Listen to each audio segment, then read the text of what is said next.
Hey everyone, welcome to this video where we're going to deviate from the cognitive biases for a moment to talk about something that we feel is incredibly important. And it's this constant misuse of the term gaslighting by people. It's like the new narcissism. Yeah. Which we did a video on too. Yeah. So like people throw around, narcissism, calling people narcissists without any idea of what the term actually means. And we see that happening now with gaslighting as well. Except with gaslighting, it's a lot worse. And the reason for that is because when someone is engaged in gaslighting behavior, they are being abusive. So it's not just an attack on your psychiatric wellness. It is calling you an abuser. It's a form of abuse, yeah. And if someone says that you are gaslighting them, they are essentially calling you an abuser. And to just kind of, put this in other terms that might resonate a little more deeply with many of you, imagine if someone said that you were a domestic abuser, like you abused your wife or your significant other, or your husband, if and you're there female. was no validity to those claims. Yeah. It puts you would be like, dead stops whoa. the conversation. Yeah. And that is the biggest problem. I see it being misused on like Twitter and Facebook mostly. Yeah. And it's usually in response to someone disagreeing with them. Has nothing to do with what gaslighting is. Yeah, exactly. And so what happens is it pivots the entire conversation away from the original point, and it stops it, and the person's like, what? I'm not abusive, or I'm not trying to do what? Yeah. Like they second guess themselves, which is actually a form of gaslighting. Yeah. So they're calling people gaslighters, but they're usually the ones doing the gaslighting. Yeah, and I want to back up to make a very important distinction from the get-go is when someone's gaslighting, we're going to go over some of the ways that gaslighting presents. What gaslighting is not is when somebody is legitimately confused or just disagreeing with you or being obtuse. And that's usually where gaslighting gets used inappropriately. And sometimes these differences can be very subtle, but they matter. And our goal with this video is to help you be able to better identify gaslighting and, more importantly, realize that it's not occurring when you're having an internet conversation with somebody. And I do want to point out that it's very troublesome to abuse victims, because those are the people that have actually found a word for something that they have experienced with true abuse. Yeah. Like my ex-husband, like hitting me, punching me in the face, and then the next day I'll have a black eye, and he's like, that never happened.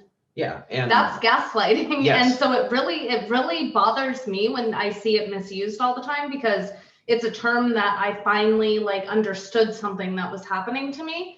And now people are devaluing that word and using it improperly. Yeah, and that's the thing. Gaslighting happens almost entirely in intimate relationships because it's something that occurs over time. It builds up. And it basically makes the victim think that they're crazy, like they're going crazy. They question their reality. Yeah, exactly. And that's where the word came up. It was this man like kept on turning the gaslight down in his wife's house. And she thought she was losing her mind because he was telling her, you're going crazy. Yeah, out of a movie in the mid-1900s. Yeah, and that's where the word. Yeah. So if you're in an internet conversation, first and foremost, no one's gaslighting anyone. That I don't even think it can happen over an internet conversation. Yeah, not to the same level. I think that a lot of people abuse people with their words now, especially with all these pop ideologies that are coming out, like race, sexism. And so what they'll do is they'll look at someone and say, you're gaslighting me, when you're arguing with their entire like argument. Has nothing to do with their lived experience. You're not saying that that's not what you believe.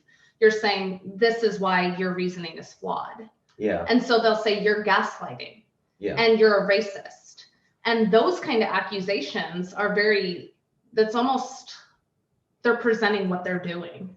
Yeah, they're severe character attacks, right? No one wants to be called an abuser. No one wants to be identified as a racist or a sexist or any of these terms. And yet they're getting thrown around so much today that they're losing their meaning. Yeah, exactly. For real victims. Exactly. So with all that said, let's jump in and there's going to be essentially 6 ways that you can start to identify gaslighting. And again, it develops gradually, and that can make it hard to detect.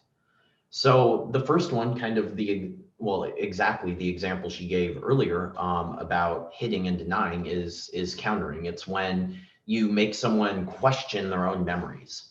Like something happened, and the person is just blatant denial. No, you never remember things correctly. Are you sure that actually happened? You have a bad memory. Like, it's starting over. Like, if they constantly tell you that you have a bad memory over time, you're going to start to be second guessing your own memories. Okay. Yeah. And again, it builds up gradually. Abusive behavior. Yeah. Another one would be withholding. It's when they refuse to engage in a conversation. And it's basically a dismissal, right? So they say, like, what are you talking about? I don't know what you're talking about. Or you're just trying to confuse me with what you're saying. Like, there's no basis to what you're saying. We're not going to have this conversation. It's just outright dismissal and not engaging. And it makes the victim stonewalling. Yeah. Like, that's another word. It makes the victim be like, no, like, this is serious. It's like, no, it's not. I do think it can happen online sometimes. Like, example, that RD that's in the nutrition world, I won't name her, but I was trying to converse with her, and we were both talking to her, and she would answer you, and I was bringing up valid arguments, and she would just stonewall me, ignore me. Yeah. That's an issue. That's stonewalling, but she was accusing you and me of gaslighting in the beginning, and then she just stonewalled. Yeah. Yeah, it's just not. She was engaging in the behaviors that she was calling everyone else out on. Yeah. Yeah. And another one would be trivializing. And that's, as it sounds, it's where you basically make trivial of a huge deal. Like, you're like, no, it's nothing. You're overreacting. You're being too sensitive. It's really nothing. Or denial, which is pretending that something, didn't happen at all, or it didn't happen the way the victim believes. Like, yes, you did call me that word. No, I didn't. I never called you that. You need to stop accusing me of saying those things, because that never happened. At this point, we still have 2 more to touch on, but at this point you can see how all of these things can really make someone question their sanity. When you deny events never happened, say that their memory is bad, trivialize things, and just say they're being too sensitive. Them saying the media does this, like, I've seen some articles lately saying the media is gaslighting the American people. That is true. When things are actually occurring and the media says this never happened, or it's not that bad. Like, that is gaslighting the public. Yeah. That's like, when we're watching it with our eyes, like, occur, and the media is telling us it's not happening, that's gaslighting. Yeah, that's a really good point. Another one would be diverting, and it's where you change the focus of the discussion to someone's credibility. And so, for example, like, I don't know, somebody comes up with a wacky idea, or they say, what I meant online, though. Yeah, the victim says something to you, and no, that's just another idea you got from your friends. It's basically making them question their own credibility and the credibility of the information they're receiving from other sources. And then stereotyping. This one isn't so much a form of gaslighting as it is one of the ways it comes out. It's very common for gaslighters to look at a person's gender, race, ethnicity, sexuality, nationality, or their age to manipulate them by using common stereotypes that people have about all of those categories. And so, like, for example, if a woman keeps bringing up, like, no, you're abusing me, it's easy to say, well, I mean, people are just going to think you're crazy. I'm not abusing you. I haven't done anything. And people are just going to think that you're crazy. These false allegations happen pretty commonly. It's using common stereotypes and everything to make the person not want to speak up and not want to believe their own story. Yeah, and I think that the big issue is doing this stuff and discrediting real victims of abuse, right? Yeah. Because that's what's occurring right now. People are misusing it, and now people don't have a name for it because they think that it's like a pop psychology name that has lost its value. Yeah, exactly. Like, not everyone's being gaslit. Like, it's not as common as as people make it out to be. It's not always happening.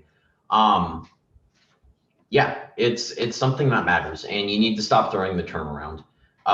Yes, it can happen rarely in online interactions, but this is something not as common as people are throwing it around. Yeah, exactly. Somebody might hate me for making this analogy, but I'm going to make this analogy. It's like sexual abuse. There's a lot of women now who will receive a direct message from some random guy off the internet in, for example, like their Twitter box or their Facebook messages, and it's a lewd, message that they definitely did not want or need to see or read. And they're like, I'm being sexually harassed. And it's like, you know what? You didn't have to open it. You're not. First of all, you never had to open the message. Second, you can just delete the message and block the person, and you're done with them forever. This is degrading true. Yeah. This is degrading true sexual harassment that women have to deal with, like in the workplace. Those are the women that have never dealt with shit that I've dealt with. Like, there is no way. Like, I would be constantly writing shit on the internet if I complained about every single thing that happened to me. Yeah. And plus, I think that real victims of abuse, like, I hate saying that, but I think that they dislike these fake terms more, because it's like, so you're going to project this onto the entire internet that you were sexually harassed when you've never been raped, obviously, because you wouldn't think that a message like that is sexual harassment. Yeah, that's right? A good point. Your perspective changed, right? Yeah, true that's what I abuse mean. Victims are like, stop using the term because you have complete control over that situation. Like, yeah, and I didn't in my situation, right? Yeah, and so it's the same with gaslighting. If you've actually ever experienced gaslighting, you're gonna be like, stop using the term. Like, the person's just agreeing with you. Yeah, they're being obtuse. Disagreeing. Yeah, they're being an asshole. Yeah. Like, call them an asshole, but like they aren't gaslighting. They're not gaslighting. And so it's just important to keep these terms honest and have them retain their meaning. Okay, we don't want their devalue English yeah, we don't want language. them to be devalued because people are like, hey, that's a cool term. I'm going to start throwing that around. Yeah, and I think that professionals should stick to these terms, and also diagnosing people online. Like, I think it's really a shady thing to do to start diagnosing people with like personality disorders or abuse techniques, right? Yeah. Like, you don't know who they are. You've just met them in one interaction, usually, when you're throwing this around. Like, yeah, I agree completely. I just call them an asshole. Yep. That's... Anything else? Nope, that's it. Awesome. All right. Well, hopefully you took something away from this video. And if you liked it, give it a like, share it with someone who you think needs to hear this message. And if you haven't already, please subscribe to our YouTube channel. Thanks, everyone. Bye.